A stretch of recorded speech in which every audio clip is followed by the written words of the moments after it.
सज्जनों, प्रिय सज्जनों, ओम नमः शिवाय। ओम पितृभ्यो नमः। ओम पितृभ्यो नमः। आज आपके साथ हम शेयर करना चाहते हैं पितरों को प्रसन्न करने वाला सर्वोत्तम दिव्य स्तोत्र। ये इसका जो जिक्र है या इसका वर्णन है वो मार्कंडेय महापुराण में आता है। ऐसा कहा जाता है कि श्राद्ध जब होते हैं या हमारे किसी पूर्वज की कोई तिथि पड़ती है, उस दिन श्राद्ध कराया जाता है, तो उस समय हम इस स्तोत्र का पाठ करें या डेली कर सकते हैं इसको, क्योंकि घर में जो बाधाएं आती हैं, बहुत सारी बाधाएं वो हमारे पितरों की वजह से, हम पितरों को संतुष्ट नहीं कर पाते, इसकी वजह से भी आती हैं। तो हमें इसका पाठ करना चाहिए। ये हमारी जो कई घर में क्लेश रहता है, गृह क्लेश रहता है, या घर के कई कार्य बनते बनते बिगड़ जाते हैं। कभी शादी में रुकावट आ गई, कभी धन दान में रुकावट आ गई, कभी नौकरी में कोई प्रॉब्लम खड़ी हो गई, कभी शारीरिक प्रॉब्लम खड़ी हो गई, या पुत्र पौत्रादि की प्रॉब्लम खड़ी हो गई। तो उसको शांत करने के लिए कैसे शांत करें, उसके लिए ये पितृ की प्रार्थना कही गई है। पितृ स्तुति कह सकते हैं आप, या श्राद्ध सार सर्वस्व सप्तार्च स्तोत्र ये है। तो इसे क्यों करना चाहिए और इसका स्तोत्र क्या है और इसका हिंदी अर्थ क्या है और संस्कृत में कैसे इसको स्तुति है, ये हम आपके साथ में साझा करने जा रहे हैं। और ये सबके लिए लाभदायक है, हर एक प्रत्येक प्राणी मात्र के लिए। और ये सबसे सर्वोत्तम प्रार्थना है हमारी पितरों को शांत करने के लिए, क्योंकि ये मार्कंडेय महापुराण में आया है और इस तरह की स्तुति हर एक जगह प्राप्त नहीं होती है। तो मैं आपके साथ साझा कर रहा हूँ इसको। प्राचीन काल की बात है कि रुचि नामक एक सदाचारी महात्मा थे, जिन्होंने विरक्त के कारण विवाह नहीं किया तथा सभी प्रकार की आसक्तियों को त्याग कर अनाश्रमी होकर रहने लगे। वे अपने पितरों के प्रति अत्यंत श्रद्धा के भाव रखते थे। यद्यपि वे त्याग तपस्यापूर्ण संयमी जीवन व्यतीत कर रहे थे, तथापि उनके विवाह न करने से उनसे स्नेह एवं आशा रखने वाले पितर कुछ निराश थे। वो सोच रहे थे कि इनके बाद फिर हमें कौन तर्पण देगा, कौन हमारी प्रार्थना करेगा, कौन हमारी सुनेगा, कौन हमें पानी देगा। इस तरह से उन्होंने प्रकट होकर उन्हें विभिन्न युक्तियों एवं तर्कों के द्वारा गृहस्थ आश्रम के महत्व को समझाया तथा खिन्न मन से अदृश्य हो गए। ये पितरों ने उनको दर्शन दिए और बीच बीच में वो इनको आगाह कर रहे थे। पितरों की अभिलाषा के अनुसार महात्मा रुचि ने विवाह आदि के कामना से ब्रह्मा जी की तपपूर्ण आराधना प्रारंभ की। लोक पितामह ब्रह्मा ने प्रसन्न होकर उन्हें पुनः पितरों की शरण में जाने का उपदेश दिया। तत्पश्चात महात्मा रुचि ने जिस स्तुति के द्वारा पितरों को संतुष्ट कर अभीष्ट फल प्राप्त किया, उसी को श्राद्ध सार सर्वस्व सप्तार्च स्तोत्र अथवा पितृ स्तुति कहा जाता है। मार्कंडेय पुराण में इस स्तोत्र की बड़ी महिमा बताई गई है। इसका मातम बताते हुए पितृगण कहते हैं, पितृगण स्वयं ही बता रहे हैं, जो मनुष्य इस स्तोत्र से भक्तिपूर्वक हमारी स्तुति करेगा, उसके ऊपर संतुष्ट होकर हम लोग उसे मनोवांछित भोग तथा उत्तम आत्मज्ञान प्रदान करेंगे। ये उसका मातम है, ये उसका बेनिफिट्स है, कह रही है। जो निरोग शरीर, धन और पुत्र पौत्र आदि की इच्छा करता हो, वह सदा इस स्तोत्र से हम लोगों की स्तुति करे। या जिसके घर में वो पितृगण पीछा कर रहे हैं, पीड़ा दे रहे हैं और देते हैं, यह स्तोत्र हम लोगों की प्रसन्नता बढ़ाने वाला है। हम लोगों को, मतलब वो पितर खुद ही कह रहे हैं कि हमको ये प्रसन्नता प्रदान करने वाला है। जो श्राद्ध में भोजन करने वाले श्रेष्ठ ब्राह्मणों के सामने खड़ा हो भक्तिपूर्वक इस स्तोत्र का पाठ करेगा, उसके यहाँ स्तोत्र श्रवण के प्रेम से हम निश्चय ही उपस्थित होंगे। हमारे लिए किया हुआ श्राद्ध भी निसंदेह अक्षय होगा। श्राद्ध में इस स्तोत्र के पाठ से श्राद्धकर्ता हमारी तृप्त करने में समर्थ होता है। हमें सुख देने वाला यह स्तोत्र जहाँ श्राद्ध में पढ़ा जाता है, वहाँ हम लोगों को 12 वर्षों तक बनी रहने वाली तृप्ति प्राप्त होती है। इतना ये पावरफुल स्तोत्र है।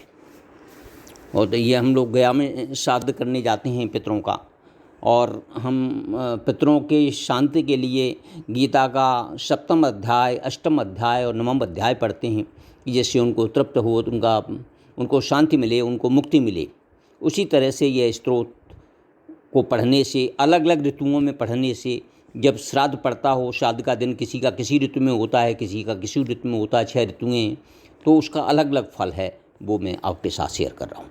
यह स्तोत्र हेमंत ऋतु में श्राद्ध के अवसर पर सुनाने से हमें 12 वर्षों के लिए ये तृप्ति प्रदान करता है। इसी प्रकार शिशिर ऋतु में यह कल्याणमय स्तोत्र हमें 24 वर्षों तक तृप्तिकारक होता है। बसंत ऋतु के श्राद्ध में सुनाने पर, जैसे मान लो किसी की बसंत ऋतु में श्राद्ध पड़ता है या वो मरण हुआ है उसका, तो उसको श्रद्धांजलि अर्पित करने पर उसको ये सुनाया जाए, तो यह 16 वर्षों तक तृप्तिकारक होता है। ग्रीष्म ऋतु में पढ़े जाने पर यह उतने ही वर्षों तक, मतलब 16 वर्षों तक ही तृप्ति का साधक होता है। रुचे वर्षा ऋतु में, वो पितर जो है रुचि ऋषि से कह रहे हैं, वर्षा ऋतु में किया हुआ यह श्राद्ध यदि किसी अंग से विकल हो तो भी इस स्तोत्र के पाठ से पूर्ण होता है और उस श्राद्ध से हमें अक्षय तृप्ति प्राप्त होती है। शरत काल में श्राद्ध के अवसर पर यदि इसका पाठ हो तो यह हमें 15 वर्षों तक के लिए तृप्ति प्रदान करता है। जिस घर में यह स्तोत्र सदा लिख कर रखा जाता है, इसको अपने घर में लिख कर के रखें, श्रवण करें, सुने, वहाँ श्राद्ध करने पर हमारी निश्चय ही उपस्थित होती है। अगर हम इस स्तोत्र को अपने घर पर लिख कर के रखें, जहाँ हम पूजन करते हैं वहाँ रख लें। अतः महाभाग श्राद्ध में भोजन करने वाले ब्राह्मणों के सामने तुम्हें यह स्तोत्र अवश्य सुनाना चाहिए, क्योंकि यह हमारी पुष्ट करने वाला है। इस स्तोत्र को हम आपके साथ शेयर कर रहे हैं, पहले संस्कृत में, फिर इसका भावार्थ हिंदी में। रुचिरुवाच, जो ऋषि हैं, उन्होंने किस तरह से पितरों की प्रार्थना की है वो। अर्चितानां मूर्तानां पितॄणां दीप्त तेजसां नमस्यां सदा तेषां ध्यानिनां दिव्यचक्षुषाम्। इंद्रादीनां च नेतारो दक्षमारीच योस्तता सप्तर्षीणां तथान्येषां तान् नमस्यां कामदान्। मनवादीनां मुनीन्द्राणां सूर्य चंद्र सोस्तस्था तान् नमस्याहं सर्वान् पितॄन् सुदधावपि। नक्षत्राणां ग्रहाणां च वायव्योर्न स्थिता ध्यावा पृथिव्योश्च तथा नमस्यां कृतांजलिः। देवर्षीणां जनितस्य सर्वलोकानां नमस्कृतान् अक्षयस्य सदा दात्रान् नमस्येऽहं कृतांजलिः। प्रजापते कश्यपाय सोमाय वरुणाय च योगेश्वरे व्यस्य सदा नमस्यां कृतांजलिः। नमो गणेभ्यः सप्तभ्यस्था लोकेषु सप्तसु स्वयंभुवे नमस्यां ब्रह्मणे योगचक्षुषि। सोमाधरान् पितृगणान् योगिमूर्तिरास्तथा नमस्यां तथा सोमं पितरं जगतामहिम्। अग्निरूपांस्तथैव वाण्यान् नमस्यां पितॄनहिम्। अग्निशोममयं विश्वं यत् एतदशेषता ये तो तेजसी ये चेतई सोमसूर्याग्निमूर्तयः जगत्स्वरूपिण्यश्चैव तथा ब्रह्मस्वरूपिणः तेभ्यो अखिलोभ्यो योगिभ्यो पितृभ्यो यतमानसः नमो नमो नमस्ते मे प्रसीदन्तु सदा भुजा। इस तरह से ये ऋषि ने जो है ये स्तोत्र कहा है संस्कृत में। अब इसका हिंदी अनुवाद भावार्थ इसका क्या है वो मैं आपके साथ में शेयर कर रहा हूँ। पितरों की स्तुति करते हुए रुचि ऋषि बोले, जो सबके द्वारा पूजित, अमूर्त, अत्यंत तेजस्वी, ध्यानी तथा दिव्य दृष्टि संपन्न हैं, उन पितरों को मैं सदा नमस्कार करता हूँ।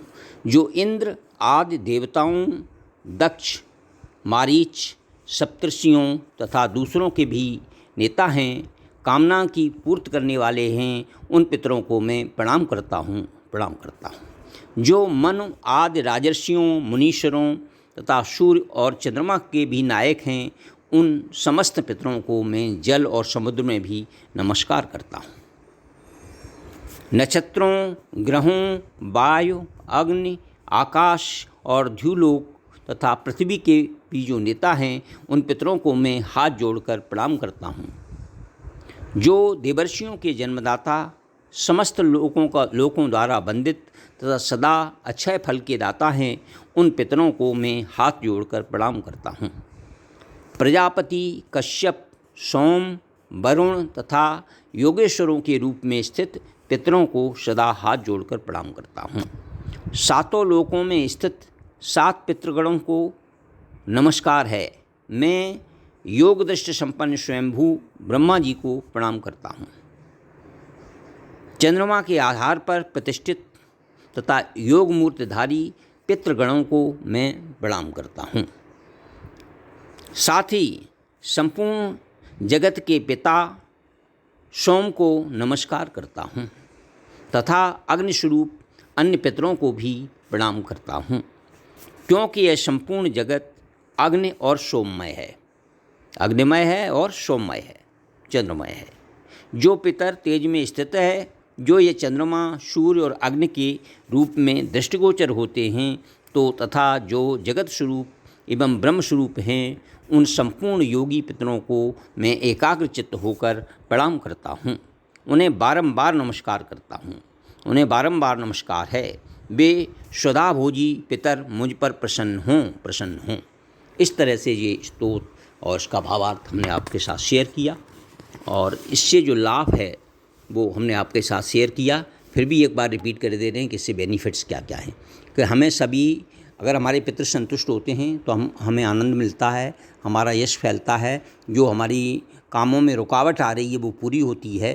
तो मनोवांछित भोग तथा उत्तम आत्मज्ञान भी प्रदान करते हैं, निरोग रखते हैं, शरीर, धन, पुत्र, पौत्र आदि की जो इच्छा करते हैं वो पूर्ण होती है। इसलिए हमको पितरों की स्तुति करनी चाहिए, इसलिए इस स्तोत्र का पाठ करना चाहिए ज़्यादा से ज़्यादा। और हमने ये आपको बताया कि किस किस ऋतु में अगर हमारे पूर्वज हमारे चले गए हैं, उनकी याद में अगर हम ये पाठ करें पितृस्तुति का, तो हमें बहुत लाभप्रद है। और अगर हम डेली अगर इसको पढ़ते हैं, तो पूजा में ही पढ़ लेते हैं, तो पितर हमारे प्रसन्न होते हैं और वो हमको आशीर्वाद देते हैं, हमारे सभी परिवार को। इसलिए इसका पितरों को प्रसन्न करने वाला ये दिव्य स्तोत्र जो कि हमने आपके साथ शेयर किया। ओम पितृभ्यो नमः, ओम पितृभ्यो नमः, ओम पितृभ्यो नमः।